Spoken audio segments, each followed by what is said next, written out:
پیر کامل قسط نمبر 2۔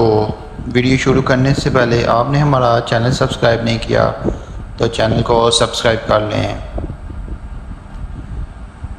یہ میں تمہیں اس وقت بتاؤں گا جب تم دوبارہ یہ حرکت کرو گی۔ معید اپنے کمرے کی طرف بڑھا مگر اس کے بھائی نے پوری قوت سے اس کا بیگ کھینچتے ہوئے اسے رکنے پر مجبور کر دیا۔ نہیں تم مجھے ابھی بتاؤ۔ اس نے معید کا بیگ اٹھا کر دور پھینک دیا۔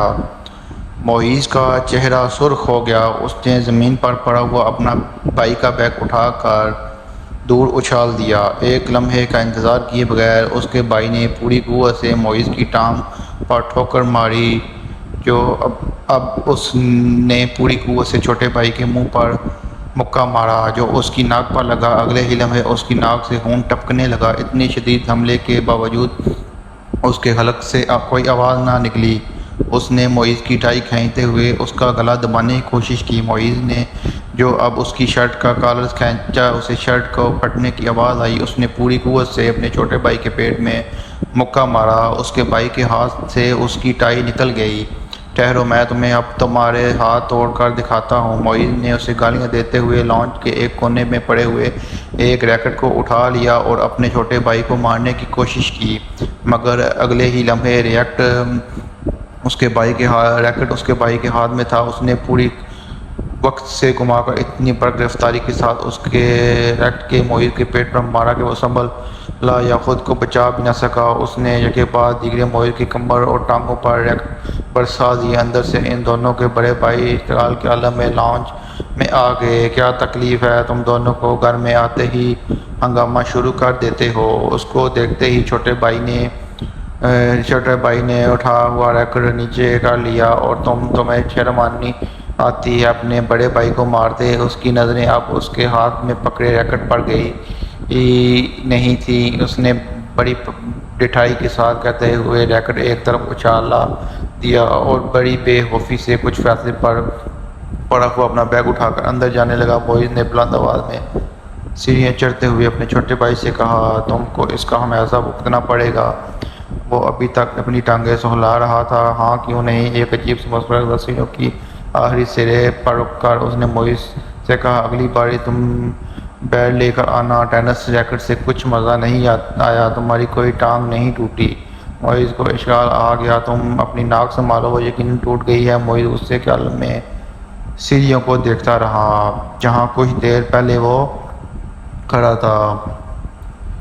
مس سمتھا رچرڈ نے دوسری رو میں کھڑکی کے ساتھ پہلی کرسی پر بیٹھے ہوئے اس لڑکی کو چوتھی بار گھوڑا۔ وہ اس وقت بڑے بے نیازی سے کھڑکی سے باہر دیکھنے میں مصروف تھا۔ وقتاً فوقتاً وہ باہر سے نظریں ہٹائے۔ ایک نظر مس سمتھا کو دیکھا، اس کے بعد اس طرح باہر جھونکنے لگا تکتا۔ اسلام آباد کے ایک غیر ملکی اسکول میں وہ آج پہلے دن کی کلاس کی بایولوجی پڑھانے کے لیے آئی تھی۔ وہ ایک ڈپلومیٹ کی بیوی تھی۔ وہ کچھ دن پہلے ہی اسلام آباد اپنے شوہر کے ساتھ آئی۔ ٹیچنگ ان کی پروفیشن تھا اور جس ملک میں ان کا شوہر پوسٹنگ ہوئی وہاں سفارت خانے سے منسلک اسکولوں میں پڑھاتی رہیں۔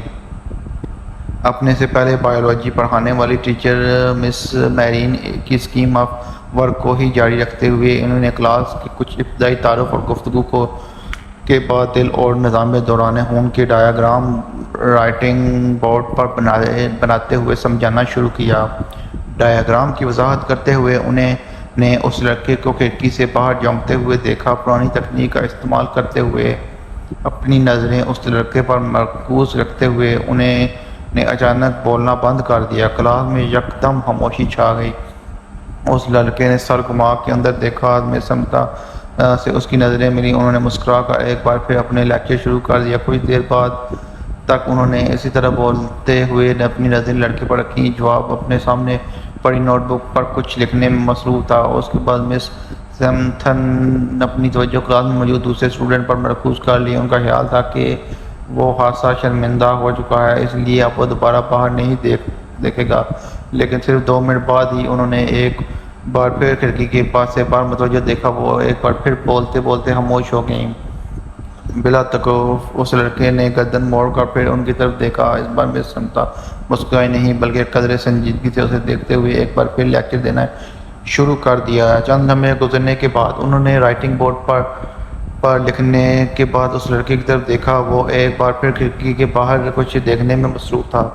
اس بار ان کے چہرے پر کچھ ناراضی نمودار ہوئی اور وہ کچھ جھنجھلاتے ہوئے خاموش ہو گئیں۔ اور ان کو خاموشی ہوتے ہی لڑکے نے کھڑکی نظریں ہٹا کر ان کی طرف دیکھا۔ اس بار لڑکے کے ماتھے پر بھی کچھ شگن تھے۔ ایک نظر مس سمتھا کو ناگوار سی دیکھ کر وہ پھر کھڑکی پر دیکھنے لگا۔ اس کا انداز اس قدر توہین آمیز تھا کہ مس رچرڈ کا چہرہ سرخ ہو گیا۔ سالار تم کیا کر رہے ہو؟ انہوں نے سختی سے پوچھا۔ نتھنگ، ایک لفظ جواب آیا۔ وہ اب چپتی نظروں سے انہیں دیکھ رہا تھا۔ تمہیں پتہ ہے میں کیا پڑھا رہی ہوں؟ جس پر سالار نے جواب دیا۔ اس نے روڈ انداز میں کہا کہ سمتھا نے یکدم ہاتھ میں پکڑا ہوا مارکر سو کیب سے بند کر کے ٹیبل پر پھینک دیا۔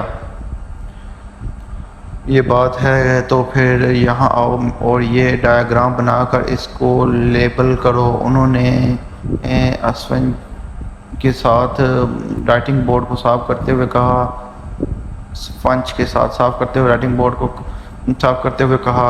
ایک بعد دیگرے لڑکے کے چہرے پر کئی رنگ آئے۔ انہوں نے کلاس میں بیٹھے ہوئے اسٹوڈنٹ کو آپس میں نظروں کا تبادلہ کرتے دیکھا۔ وہ لڑکا اب سرد نظروں کے ساتھ سمتھا کو دیکھ رہا تھا۔ جیسے ہی انہوں نے رائٹنگ بورڈ سے آخری نشان صاف کیا، وہ اپنی کرسی سے ایک جھٹکے کے ساتھ اٹھا۔ تیز قدموں کے ساتھ اس نے ٹیبل پر پڑا ہوا مارکر اٹھایا اور رائٹنگ بورڈ پر ڈایاگرام بنانے لگا۔ پورے 2 منٹ 7 سیکنڈ بعد اس نے مارکر پر کیپ لگا کر میز پر اسی انداز سے اچھالا جس انداز سے سمتھا نے اچھالا تھا، اور ان کی طرف دیکھے بغیر اپنی کرسی پر آ کر بیٹھ گیا۔ سمتھا نے اسے مار کر اچھالتے ہوئے یہ اپنی کرسی کی طرف جاتے نہیں دیکھا۔ وہ بے یقینی کے لمحے رائٹنگ بورڈ پر 3 منٹ سے بھی کم عرصے میں بنائی جانے والی اس ڈایاگرام کو دیکھتی رہی جسے بنانے میں انہیں 10 منٹ لیے تھے، اور یہ 3 منٹ میں بنانے والا ڈایاگرام ان کے ڈایاگرام سے زیادہ اچھی تھی۔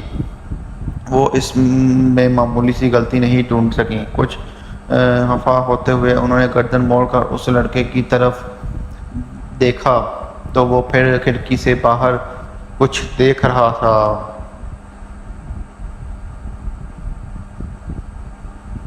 آگے جاری ہے، تھوڑا انتظار کریں۔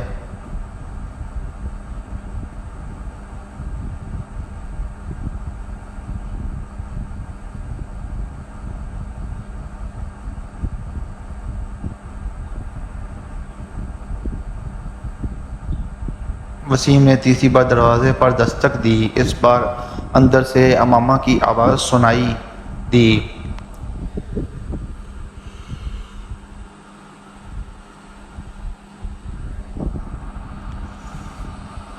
جس پر اس نے کہا کہ کون ہے؟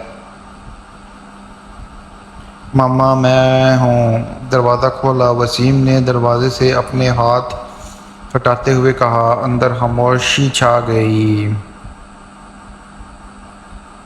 کچھ دیر بعد لاک کھولنے کی آواز آئی۔ وسیم نے دروازہ کھول دیا۔ ماما اس کی جانب پشت کیے اپنے بیڈ کی طرف چلی گئی۔ تمہیں اس وقت کیا کام آن پڑا ہے مجھ سے؟ آخر تم نے اتنی جلدی دروازہ کیوں بند کر لیا تھا؟ ابھی تو 10 بجے ہیں۔ وسیم کمرے میں داخل ہوتے ہوئے بولا۔ بس نیند آ رہی تھی مجھے، وہ بیڈ پر بیٹھ گئی۔ وسیم اس کا چہرہ دیکھ کر چونک گیا۔ تم رو رہی تھی؟ بے اختیار اس کا منہ سے نکلا۔ ماما کی آنکھیں سرخ اور سوجی ہوئی تھیں اور وہ اس سے نظریں چرانے کی کوشش کر رہی تھی۔ نہیں، رو نہیں رہی تھی، بس سر میں کچھ درد ہو رہا تھا۔ ماما نے مسکرانے کی کوشش کی۔ وسیم نے اس کے پاس بیٹھتے ہوئے اس کا ہاتھ پکڑ کر ٹمپریچر چیک کرنے کی کوشش کی۔ کہیں بخار تو نہیں ہے؟ اس نے تشویش بھرے انداز میں کہا اور پھر ہاتھ چھوڑ دیا۔ بخار تو نہیں؟ پھر تم کو کوئی ٹیبلٹ لے لینی چاہیے تھی۔ اچھا تو تم سو جاؤ، میں بات کرنے آیا تھا، مگر اس حالت میں کیا بات کروں گا تم سے؟ وسیم نے باہر کی طرف قدم بڑھاتے ہوئے کہا۔ ماما نے اسے روکنے کی کوشش نہیں کی، وہ خود بھی اٹھ کر اس کے پیچھے گئی اور وسیم کے باہر نکلتے ہی اس نے دروازے کو پھر لاک کر لیا۔ بیڈ پر اون منہ لیٹ کر اس نے تکیے میں منہ چھپا لیا۔ وہ ایک بار پھر ہچکیوں کے ساتھ رو رہی تھی۔ جاری ہے مزید نیکسٹ ایپیسوڈ کے لیے ہمارے چینل کو سبسکرائب کریں اور ہماری پلے لسٹ میں آپ کو آنے والی نئی ویڈیو ضرور ملتی رہے گی۔ تو اگر آپ کو ہمارا یہ اچھا لگا ہے تو آپ ہمارے چینل کو سبسکرائب کریں اور لائک کریں۔